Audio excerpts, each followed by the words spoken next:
ರಾಮಾಯ ರಾಮಭದ್ರಾಯ ರಾಮಚಂದ್ರಾಯ ವೇಧಸೆ ರಘುನಾಥಾಯ ನಾಥಾಯ ಸೀತಾಯ ಪತಯೇ ನಮಃ. ಇದು ಬಹುಪ್ರಸಿದ್ಧವಾದ ಶ್ಲೋಕ. ಆದರೆ ಆ ಪದಪ್ರಯೋಗಗಳಿಗಿರುವ ಗೂಢಾರ್ಥ ವಿಶೇಷವಾಗಿದ್ದು ಮನಸ್ಸಿಗೆ ಮುದವನ್ನುಂಟುಮಾಡುವಂತಹುದು.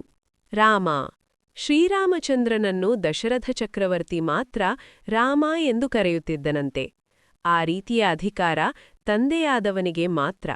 ರಾಮಭದ್ರ ಇನ್ನು ತಾಯಿಯಾದ ಕೌಸಲ್ಯೆ ಮಗನನ್ನು ರಾಮಭದ್ರ ಎನ್ನುತ್ತಿದ್ದಳಂತೆ. ಅದು ವಾತ್ಸಲ್ಯಭರಿತವಾದ ಸಂಬೋಧನೆ. ರಾಮಚಂದ್ರ ಚಿಕ್ಕಮ್ಮ ಕೈಕೇಯಿ ರಾಮಚಂದ್ರ ಎನ್ನುತ್ತಿದ್ದಳು. ಬಾಲ್ಯದಲ್ಲಿ ಬಾನಿನಲ್ಲಿರುವ ಚಂದ್ರ ಬೇಕೆಂದು ಅಳುತ್ತಿದ್ದ ಶ್ರೀರಾಮನಿಗೆ ಕೈಕೇಯಿ ಮಂಥರೆಯರು ಕನ್ನಡಿಯೊಳಗೆ ಚಂದ್ರಬಿಂಬ ತೋರಿಸಿ ಸಮಾಧಾನಪಡಿಸಿದ್ದರು. ಆ ಕಾರಣದಿಂದ ರಾಮಚಂದ್ರ ಎಂಬ ಅನ್ವರ್ಥನಾಮ. ವೇಧಸೆ ಬ್ರಹ್ಮರ್ಷಿಗಳಾದ ವಸಿಷ್ಠರು ಶ್ರೀರಾಮನನ್ನು ಪರತತ್ವವೆಂದು ತಿಳಿದು ವೇಧಸೆ ಎಂದು ಕರೆಯುತ್ತಿದ್ದರು. ರಘುನಾಥ ಆದರೆ ಅಯೋಧ್ಯೆಯ ಪುರಜನರೆಲ್ಲ ನಮ್ಮ ರಘುವಂಶದ ಅರಸು ಎಂಬರ್ಥದಲ್ಲಿ ರಘುನಾಥ ಎಂದು ಕರೆಯುತ್ತಿದ್ದರು.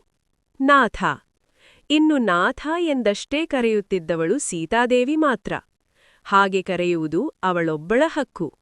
ಸೀತಾಯ ಪತಯೇ ಆದರೆ ಮಿಥಿಲೆಯ ಜನರೆಲ್ಲರೂ ನಮ್ಮ ಸೀತೆಯ ಗಂಡ ಎಂಬ ಅಭಿಮಾನದಿಂದ ಸೀತಾಯ ಪತಯೇ ಎನ್ನುತ್ತಿದ್ದರು.